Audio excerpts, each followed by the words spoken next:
Hello friends, welcome back to my channel.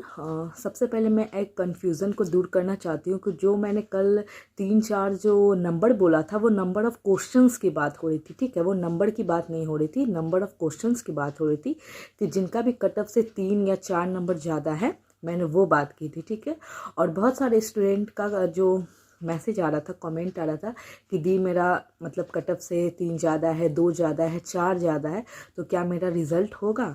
तो मैं तो यही बोलूँगी कि आप सभी लोग ग्राउंड ज्वाइन करें जिनका भी 2, 3, 4, 5 है, तो ये और बढ़िया बात है। नंबर ऑफ़ क्वेश्चंस की बात कर रही हूँ, मार्क्स की बात मैं नहीं कर रही हूँ। तो बहुत अच्छी बात है, आप लोग ग्राउंड ज्वाइन करें। जिनका बहुत अच्छा है नंबर और क्वेश्चन, तो वो तो बेशक ज्वाइन कर ही लिए होंगे और कर रहे होंगे।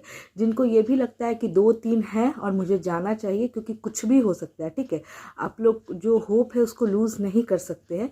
तो हमेशा क्या रहता है, पॉजिटिव रहिए और ग्राउंड ज्वाइन करिए और उसी हिसाब से आप अपना शरीर पे काम करिए कि आपका पढ़ाई भी डिस्टर्ब नहीं हो, क्योंकि पढ़ाई भी करते रहना है आपको।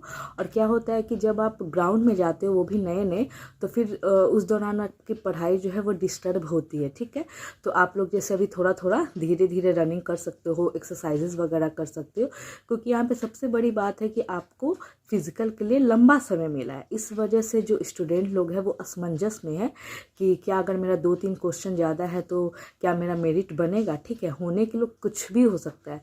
आप लोगों ने देखा कि क्या हम लोगों ने सोचा था कि मेंस में इतना ज़्यादा नंबर जो पिछले बार मेरिट बनता था वो कट ऑफ ही गया है।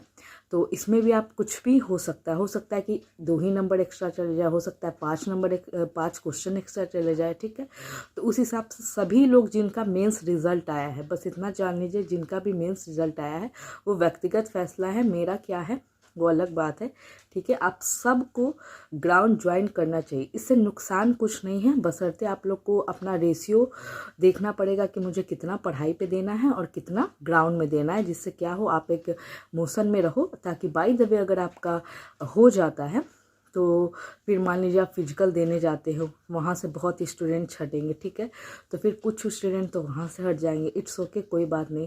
और जिन लोगों का मान लीजिए अगर आप दिए और मेरिट बन गया तो ये बहुत खुशी की बात है। इसलिए जितने लोगों का भी मेंस आया है, चाहे वो 2 ही क्वेश्चन एक्स्ट्रा क्यों नहीं है, प्लीज़ आप ग्राउंड ज्वाइन करें, पॉजिटिव रहे, कोई दिक्कत नहीं है। और जिनका अच्छा है वो तो बिल्कुल लगिए। और अभी देखिए क्या होता है ना कि आपको जो नेचर है ना वो बहुत तरीके से परेशान करती है। ठीक है, कभी कभी जब आप बहुत अच्छा करते हो ना तो नेचर भी आपको क्या करती है, परेशान करती है। अभी देखिए, अभी हर जगह बारिश हो रही है। ठीक है, हम लोग बिहार में हैं, आज दिन भर बारिश हो रही है, तो इससे क्या हुआ कि ग्राउंड्स भी बहुत सारे, क्या पूरे ग्राउंड्स गीले हो गए, तो फिर क्या होगी, यहाँ पे दिक्कत होगी। तो वो तो अच्छा है कि अभी टाइमिंग दिया गया है, और अभी ऐसे भी गर्मी शुरू हो रही है और मानसून का सीज़न आएगा, तो बारिश होती ही रहेंगी, जिस कारण से जो आपका दौड़ है, फिजिकल है, वो बीच बीच में डिस्टर्ब होगा ही होगा। बहुत बच्चे रनिंग नहीं कर पाएंगे, ग्राउंड्स में पानी लग जाएगा, सूखने में समय लगेगा। तो आप रोड रनिंग भी कर सकते हैं, एक्सरसाइजेस कर सकते हैं। ठीक है, क्योंकि बीच बीच में डिस्टर्बेंस आएगी, तो आपको उस अनुसार खुद को ढालना है, पढ़ाई और फिजिकल दोनों पे फोकस करना। ठीक है, और भी आपकी कोई क्यूरीज होगी तो आप मुझे बताइएगा। मैंने जैसा कि कल कहा था कि 1275 का जो मेंस हुआ था उसके क्वेश्चंस को मैं एक बार मतलब बता दूंगी, ताकि जो आगे एग्ज़ाम्स है, क्योंकि आप लोगों ने देखा होगा कि पिछले जो भी एग्ज़ाम होता है उससे थोड़ा बहुत फेर बदल करके 2-4 क्वेश्चन पूछता है। इस बार भी पूछा है और आगे भी पूछेगा ही पूछेगा। ठीक है, तो मैं अभी टोटल देखिए तो कितने क्वेश्चंस, 80 क्वेश्चंस है मेरे पास। और मैथ्स का जो क्वेश्चन था वो मैं अभी छोड़ दी हूँ। जितने भी जीएस के कुछ रीजनिंग से क्वेश्चन थे, जो नॉर्मल क्वेश्चन थे, मैं उसको लेकर आई हूँ। और एक और बात आप लोग बताइएगा, जब मैं एग्ज़ाम के बाहर आके क्वेश्चन देख रही थी और जब कुछ दिनों बाद क्वेश्चन देखा, तो फिर ये लग रहा था कि इतना इजी क्वेश्चन कैसे गलत हो सकता है। तो क्या आप लोग के साथ भी होता है? और ये होता है, ये नेचुरल है। जो क्वेश्चन सबसे ज़्यादा इजी होते हैं वही माइनर मिस्टेक्स हमारे एग्ज़ाम में 4 से 5 क्वेश्चन होते हैं, जिससे हमारा इजी क्वेश्चन आते हुए भी एग्ज़ाम में रिजल्ट रुक जाता है। और ये हमेशा होता है, मेरे साथ तो बहुत बार हो चुका है, जो माइनर मिस्टेक्स के कारण मेरा रिजल्ट नहीं हो पाता है। और इस बार भी हुआ है, तो मैं एकदम बॉर्डर पे हूँ।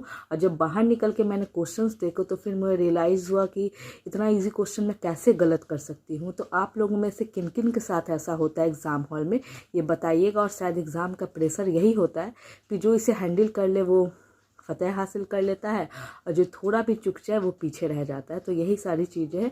तो आप देख सकते हैं कि मैंने क्वेश्चन लिख कर लाया है, ठीक है, आप लोगों के पास। तो मैं चाहूँगी कि 3 खंड में या 2 खंड में ये सारे क्वेश्चन करा लूँ, ताकि खासकर ESI के मेंस में आप देखना पक्का इससे 2 से 3 क्वेश्चन रहेंगे ही रहेंगे। हो सकता है फेर बदल करके या एकदम सेम टू सेम रहेंगे, ठीक है।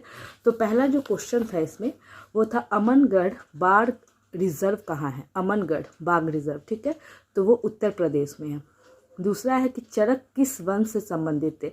तो आपको पता है कि चरक कुषाण के शासनकाल में थे, ठीक है, वो कनिष्क के शासनकाल में थे, तो कुषाण वंश से संबंधित है, ठीक है। फिर है कि एक क्वेश्चन पूछा था, ये आपको स्पीडी में जितने भी करेंट अफेयर्स पूछे गए वो स्पीडी में दिया गया है। और जो अयोध्या दीपोत्सव पूछा था कि कितने दियों को जला के जो विश्व रिकॉर्ड बनाया गया, तो 22 लाख प्लस। ये स्पीडी में आप देखना, आई थिंक 2022 या आई थिंक 2023 वाले में ये दिया हुआ, क्योंकि मैंने ये पढ़ा था 22 लाख से ज़्यादा, ठीक है। और ये क्वेश्चन यूं ही नहीं पूछा है, जब भी कोई मुद्दा करेंट में होगा उससे रिलेटेड क्वेश्चन पूछेगा। और अभी अयोध्या करेंट में था राम मंदिर को लेके, जिस कारण से आपको वहाँ से क्वेश्चन ना पूछ के रिकॉर्ड से पूछ दिया, ठीक है। फिर पूछा था बिहार मानवाधिकार आयोग कब गठित हुआ था। तो इसका जो गठन हुआ था वो वर्ष 2000 में हुआ था। और इसके साथ साथ एक और क्वेश्चन याद रखिएगा कि मानव अधिकार आयोग जो राष्ट्रीय स्तर पे है उसका गठन आपको 1993 में हुआ था, ठीक है। हो सकता है नेक्स्ट बार ये क्वेश्चन पूछ दे, इस बार बिहार मानव अधिकार आयोग पूछा तो नेक्स्ट बार राष्ट्रीय मानव अधिकार आयोग पूछ दे, तो ये 1993 होगा, ठीक है। तो यहाँ पे पूछा था कि 1930 में आपको वो BR अम्बेडकर वाला क्वेश्चन पूछा था कि डिस्प्लेस्ड क्लास एसोसिएशन की स्थापना कब हुई थी। तो ये 1930 में हुई थी। उसी समय आपको पता है कि गोलमेज सम्मेलन हुए 1930, 31 और 32 में, ठीक है। नेक्स्ट क्वेश्चन था कि उपराष्ट्रपति को कैसे हटाया जा सकता है, ठीक है। तो उसमें 3-4 ऑप्शंस थे। तो जब भी उपराष्ट्रपति को हटाया जाएगा राज्यसभा में संकल्प पारित करके हटाया जाएगा, ठीक है। और फिर था उत्कल दिवस, मतलब किस राज्य में किस तट पे मनाया जाता है। तो वो उड़ीसा में, हम जानते हैं कि उड़ीसा को हम उत्कल के नाम से जानते हैं। बाकी केरल वाला जो हमारा हिस्सा है वो मालाबार तट है, और जो तमिलनाडु वाला जो हिस्सा है वो कोरोमंडल तट है, ठीक है। फिर पूछा कि आर्द्र भूमि दिवस कब मनाया जाता है। एक दिवस बिल्कुल पूछता है, वो PT में हो, मेंस में हो। और एक और ट्रेंड चला है कि PT में आपको एक कंट्री और कैपिटल पूछता है, ठीक है। तो आर्द्र भूमि दिवस 2 फरवरी को मनाया जाता है। फिर है कि सबसे बड़ा अशोक चक्र कहाँ स्थापित किया गया था। तो इसका आंसर टोपड़ा कला होगा। इसमें भी बहुत लोगों का गलत हुआ है, टोपड़ा कला होगा। फिर था जो एस्चुअरीज होती है ज्वारनदमुख, वो कौन सी नदियाँ बनाती है। तो हम जानते हैं कि जो पश्चिमी भारत की जो नदियाँ है, ठीक है, नर्मदा है, ताप्ती है, ये सब एस्चुअरीज बनाती है। और ये जो पूर्वी भारत की नदियाँ हैं जैसे गंगा है, गोदावरी है, कावेरी है, ये सब डेल्टा का निर्माण करती है, ठीक है। तो उसके बाद पूछा था कि इब्न बतूता किस सदी में भारत आया। तो इसमें भी मैं भी कंफ्यूज हो गई थी और मैंने इसमें गलत आंसर मार के आया, क्योंकि मेरे दिमाग में हिट किया कि 1333 है तो 13वीं सदी होगी, लेकिन नहीं, वो 14th सेंचुरी होगा, ठीक है, 14वीं सदी होगी। तो यहाँ पे भी कंफ्यूजन में एक होता है ना कि दिमाग में फर्स्ट बार में आया फटाक से टिक कर दिए उसी टाइप से, क्योंकि 1333 आता है तो 13वीं सदी हो गया। तो ये यहाँ पे बहुत ही ब्लंडर मिस्टेक बोलूँगी, इसको ब्लंडर है ये, ठीक है। फिर पूछा साइंस में कि विद्युत शक्ति की इकाई, तो वॉट। नेक्स्ट क्वेश्चन है सभी अम्लों में पाए जाने वाले तत्व, हाइड्रोजन। फिर नेक्स्ट क्वेश्चन है प्रकाशित तंतु किस नियम पे कार्य करते हैं। तो प्रकाश के पूर्ण आंतरिक परावर्तन के ऊपर कार्य करते हैं, ठीक है।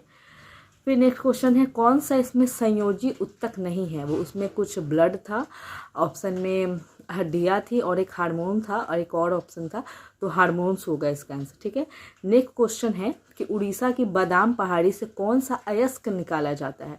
इसमें भी कन्फ्यूज़न हुआ था मुझे, क्योंकि जब बादाम पहाड़ी दिया ना तो मैं कंफ्यूज हो गई। फिर मुझे याद आया, फिर मैंने क्वेश्चन को दोबारा पढ़ा कि अयस्क दिया है और उड़ीसा में लौह अयस्क पाया जाता है, ठीक है। तो और हेमाटाइट क्या है, हेमाटाइट आपको देखे तो लोहा का ही है। तो इस हिसाब से मैंने फिर जब 2 बार क्वेश्चन को पढ़ा तो हेमाटाइट क्या है, एक लौह अयस्क है, तो उस हिसाब से मैंने हेमाटाइट आंसर माना, क्योंकि बादाम पहाड़ी से मैं कंफ्यूज हो गई थी। लेकिन जब मैंने 2 बार क्वेश्चन पढ़ा अयस्क तो फिर मेरे दिमाग में आया लौह अयस्क, उस हिसाब से मैंने हेमाटाइट मारा, ठीक है। तो उस हिसाब से क्वेश्चन सही हो गया। फिर सुंग वंश के बाद कौन सा वंश आता है? तो सुंग के बाद हम जानते हैं सुंग, कर्ण, सातवाहन, ये सब वंश आते हैं, ठीक है। तो ये तो आपको टिप्स पे याद होने चाहिए। नेक्स्ट क्वेश्चन था कि 1916 में कांग्रेस अधिवेशन कहाँ हुआ था? तो ये जितने भी लोग जो मॉडर्न हिस्ट्री पढ़ते हैं उनको तो ये पता होगा कि लखनऊ में 1916 में लखनऊ अधिवेशन हुआ था, ठीक है। तो ये था क्वेश्चन। और फिर कांग्रेस का पहला विभाजन कब हुआ था? तो ये भी पता है 1907 में सूरत का जो अधिवेशन हुआ था उसी में कांग्रेस का पहला विभाजन हुआ था, ठीक है। नेक्स्ट क्वेश्चन था कि बिहार के जिले उत्तर से दक्षिण तक सजाने। अब यहाँ पे मैं एक बात कहूँगी, क्योंकि मैंने बहुत सारे जो स्टूडेंट हैं उनके भी ब्लॉग्स देखे थे, तो उनका कहना था कि हम जो है वो जो बच्चे जो बिहार दरोगा की खासकर तैयारी करते हैं या बिहार पुलिस की, उसमें बहुत परसेंटेज ऐसे स्टूडेंट्स की है जो बिहार को पढ़ के टोटल नहीं जाते, ठीक है। वो पूरा भारत तो पढ़ते हैं लेकिन बिहार का जो भी ज्योग्राफी, पॉलिटी, हिस्ट्री है उसको बहुत ऐसे स्टूडेंट हैं, मैं सभी की बात नहीं कर रही हूँ, वो पढ़कर नहीं जाते हैं। अब जिस स्टूडेंट को बिहार का मैप नहीं याद होगा कि उत्तर बिहार में कौन कौन सा जिला है, दक्षिण बिहार में कौन है, पश्चिम में क्या है, पूरब में क्या है, तो वो इस श्रृंखला को सजा नहीं पाए होंगे, ठीक है। तो इसका जो श्रृंखला है आपको गोपालगंज, सिवान, बक्सर और सबसे दक्षिण में रोहतास है, ठीक है। और फिर था एक और क्वेश्चन था जिसमें मुझे लगता है कि मेरा गलत होगा, क्योंकि इसमें मैं कंफ्यूज हो गई कि आंसर कौन सा लगाऊं। जो विषम चुनने वाला था कि नाई, दर्जी, लोहार, बढ़ई, तो ऐसे ऐसे कुछ क्वेश्चन होते हैं ना कि इसका आंसर हो सकता है तो आयोग ही दे, क्योंकि बहुत स्टूडेंट का इसमें गलत होने की संभावना रहती है। मुझे लगता है मेरा गलत है। ऐसे ऐसे कुछ माइनर मिस्टेक्स है जिस कारण से आज बॉर्डर पे मार्क्स है, ठीक है। फिर था एक लकड़ी फर्नीचर है तो गेहूं से क्या बनता है? तो गेहूं से रोटी बनता है, ठीक है। और हमेशा पूछे जाने वाला एक और क्वेश्चन कि आपातकाल में कौन सा अनुच्छेद निष्क्रिय नहीं होता है? तो अनुच्छेद 20 और 21। नेक्स्ट क्वेश्चन है कि कोलकाता का सहयोगी बंदरगाह कौन है? तो उसमें होगा हल्दिया बंदरगाह, ठीक है, क्योंकि वो कोलकाता में ही है। समान नागरिक संहिता का प्रावधान, तो अभी ये भी न्यूज़ में था, उसीलिए इसको पॉलिटी में हमेशा याद रखिए कि जो भी न्यूज़ में चलेगा उसको आपको सब्जेक्ट से रिलेट करके पूछ देगा, चाहे वो खासकर जियोग्राफी और पॉलिटी में। तो अनुच्छेद 44 DPSP के अंतर्गत। फिर था कि 14वां अखिल भारतीय पुलिस कमांडो प्रतियोगिता कहाँ हुई थी? तो ये विशाखापट्टनम में हुई थी। ये मेरा गलत हो गया था, ठीक है। फिर था पुगा घाटी लद्दाख, वो ब्रैकेट में दिया था, किस लिए प्रसिद्ध है? और पिछले बार मुझे याद है 2213 में क्या हुआ था ना कि इसका पूछा था कि पुगा घाटी कहाँ है, जिसमें हिमाचल प्रदेश और लद्दाख दोनों दिया था, तो वहाँ लद्दाख होता। और इस बार देखिए उसी क्वेश्चन को घुमा के क्या किया है कि पुगा घाटी लद्दाख तो दे दिया है, लेकिन पूछा ये किस लिए है? तो ये भूतापीय ऊर्जा के लिए प्रसिद्ध है, ठीक है।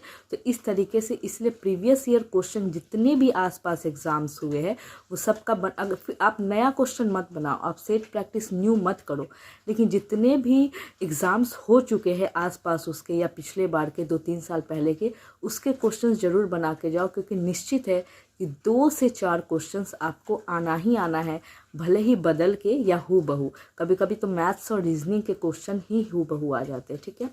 अभी तक 30 क्वेश्चंस पूरे हो चुके हैं। मैं 15 मिनट्स का वीडियो बनाऊंगी, इससे ज़्यादा नहीं। फिर मैं आगे 2 खंड में इसको लेकर फिर नेक्स्ट क्वेश्चन आऊँगी। नेक्स्ट क्वेश्चन था कि लोकसभा अध्यक्ष उपाध्यक्ष दोनों अगर अनुपस्थित हो तो लोकसभा के बैठक को सुगम कौन बनाता है? तो अध्यक्ष के पैनल द्वारा जो व्यक्ति चुना जाता है वो इसकी अध्यक्षता करते हैं, ठीक है। फिर था लोकसभा के अध्यक्ष के चुनाव की तिथि किसके द्वारा घोषित की जाती है? तो यहाँ पे बहुत लोग कंफ्यूज हुए होंगे। चुनाव आयोग भी था ऑप्शन में, प्रधानमंत्री भी था और राष्ट्रपति भी था। तो भले लोग चुनाव आयोग देख के कि चुनाव आयोग कराता है तो ये भी वही होगा, लेकिन नहीं, जो इसके चुनाव की जो तिथि है लोकसभा अध्यक्ष की वो राष्ट्रपति द्वारा घोषित की जाती है, ठीक है। फिर था कोयला भंडारण में प्रथम राज्य। तो 2 यहाँ पे कन्फ्यूजन होता है, क्योंकि छत्तीसगढ़ जब भी आपको लगा हुआ राज्य दे देगा ना, जैसे छत्तीसगढ़, उड़ीसा, झारखंड, तो इसमें आपका अगर बहुत अच्छे से ये पढ़े होंगे तो कन्फ्यूजन हो जाती है। एक भंडारण में और दूसरा कि आपको सबसे ज़्यादा मतलब कि कहाँ पाया जाता है, ठीक है। एक होता है कि तो भंडारण में पूछा, एक उत्पादन होता है, एक भंडारण होता है, तो हमेशा इनमें कन्फ्यूज़न होता है। तो याद रखिएगा जो भंडारण है वो झारखंड में है, थोड़ी सी कॉमन सेंस की बात है कि झरिया, धनबाद, ये सब आप देखते होंगे तो वहाँ से क्या होता है, कोयला निकाला जाता है। तो इट मीन्स कि वहाँ पे भंडारण सबसे ज़्यादा है। अगर वही भारत में पूछ दे कि कोयला का उत्पादन सबसे ज़्यादा किस राज्य में होता है, तो वो छत्तीसगढ़ में होता है। याद रखे, हो सकता है नेक्स्ट क्वेश्चन ये पूछ दे, ठीक है। फिर था सोशल कॉन्ट्रैक्ट। अगर आप हमेशा न्यूज़ देखते हो, पढ़ते हो, तो सोशल कॉन्ट्रैक्ट, या अगर आप सोशल मीडिया चलाते होंगे तो इंस्टा वगैरह में भी, क्योंकि देखिए आप कितना भी सोशल मीडिया वगैरह यूज़ करिए, अगर आप अच्छे से चैनल से जुड़े होंगे तो उसमें बहुत सारी चीज़ों से आपको ऐसे ही करेंट अफेयर्स या कुछ कुछ चीज़ें याद हो जाती है। तो ये हमेशा आता है। इंस्टा पर भी जो मैंने चैनल वगैरह फॉलो किए तो उसमें कुछ बुक्स एंड ऑथर्स वगैरह देते हैं, तो उसमें हमेशा ये आता है सोशल कॉन्ट्रैक्ट रूसो, ठीक है, रूसो द्वारा लिखे गए हैं। फिर इसमें पूछा था कि कौन सा स्थान पूर्वी तट पर है, ठीक है, तूतीकोरिन। कुछ इसमें बंदरगाहों का नाम था। ये तमिलनाडु में है तूतीकोरिन, और ये पिछले बार तूतीकोरिन आई थिंक पूछा था आपको 64 वाला जो एग्ज़ाम हुआ था उसके मेंस में पूछा था कि तूतीकोरिन कहाँ है, ठीक है। तमिलनाडु, उड़ीसा, कुछ इस तरीके से ऑप्शन दिया था, तो तमिलनाडु होगा। और मैं ये अभी का लास्ट क्वेश्चन ले रही हूँ इस वीडियो का कि योजना आयोग की स्थापना कब हुई थी, तो 1950 में। और उसी को हटा के फिर आप देखते हैं कि नीति आयोग की स्थापना की गई। तो ये हमारे आज जो देखें 36 क्वेश्चंस मैंने कराए हैं, और अभी और क्वेश्चंस बाकी है। वीडियो ज़्यादा लंबा नहीं हो और लेंदी नहीं हो, जिस कारण से मैंने ये करा दिए। और मैं फिर बोलूँगी कि मेरा जो वीडियो है हमेशा से उन स्टूडेंट्स के लिए है जिनको हेल्प की ज़रूरत है, ठीक है। बहुत सारे स्टूडेंट्स हैं, बहुत सारे प्लेटफॉर्म है, आप वहाँ से बिल्कुल हेल्प ले सकते हैं। लेकिन मुझे लगता है कि मैं जितना अपना जानती हूँ और मुझे जितना एक्सपीरियंस है, मैं आप सबके साथ शेयर करूँ। आप लोग भी मुझे कुछ शेयर करना चाहते हैं, बताना चाहते हैं कमेंट के माध्यम से, तो ज़रूर बताएं। नेक्स्ट वीडियो मैं कल लेकर आऊँगी, 2 दिन लगातार लेकर आऊँगी, इस क्वेश्चन को ख़त्म करूँगी।